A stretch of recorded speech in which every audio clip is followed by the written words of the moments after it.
ભાઈ આ ક્યાં લોકો યાર જેની પાસે પ્રોપર પ્લેયર હે, મતલબ કે જેને ભાઈ ખબર હોય કઈ શું કરવાનું હે. અને એક છે મારી સ્કોડ. ભાઈ પહેલી વાત તો એ ગુંજીના ભેગો રમું ને સ્કોડ ના કહેવાય. એવું લાગે કે ભાઈ અલગ અલગ જેલના એક એક કેદીને એક ટીમમાં ભેગા કરી દીધા અને બસ કહી દીધું એક બાતો, પણ કિના હમ એ ખબર નહીં તો અમે એકબીજા હમ જ બાતતા હોય. એ રાહુલિયા ગ્લુઓલ દે, એ ભરતા AWM દે, એ જઈલા તારી ગર્લફ્રેન્ડના નંબર. અબે સાલે.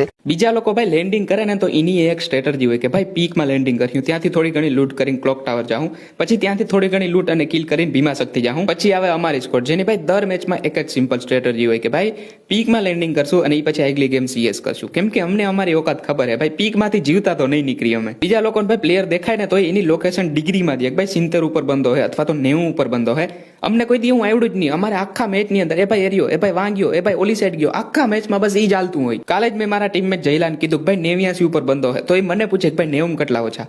હવે પછી પાછા મને પૂછે કે ભાઈ તને કેમ ખબર હું બપોર સુધી જ ભણવા ગયો હતો. અમારી સ્કોડનું ગેમ પ્લે ભાઈ એટલું ખતરનાક છે ને કે અમે હેકર ભેગા રમીને તો એ વધીને ટોપ 10 માં આવી. ભાઈ બુયા તો આમ ખાલી યુટ્યુબમાં જ જોયું હે. માની લ્યો કે ભાઈ કોઈ એનિમી એકદમ ઓપનમાં દેખાઈ ગયો તો ભાઈ બીજી સ્કોડ એના ઉપર રશ કરતા પહેલા વિચારે કે ભાઈ નક્કી નહીં કદાચ આખી સ્કોડ હે, પણ અમને જો એકદમ ઓપનમાં એનિમી દેખાઈ ગયો ભાઈ અમે એના ઉપર રશ ના કરી, અમે એની વાહે દોડી નીકળી. ભાઈ એક સેકન્ડ માટે ઓલો એનિમી એ વિચારમાં પડી જાય ભાઈ આ મને મારવા આવે કે ઇજ્જત લૂંટવા. શેર કરી દેજો આ રીલ તમારા ટીમમેટ સાથે, અને જો પાર્ટ 2 જોતો હોય તો કોમેન્ટ કરી દેજો. બાકી ફોલો કરી લેજો આવી રીલ વધારે જોવા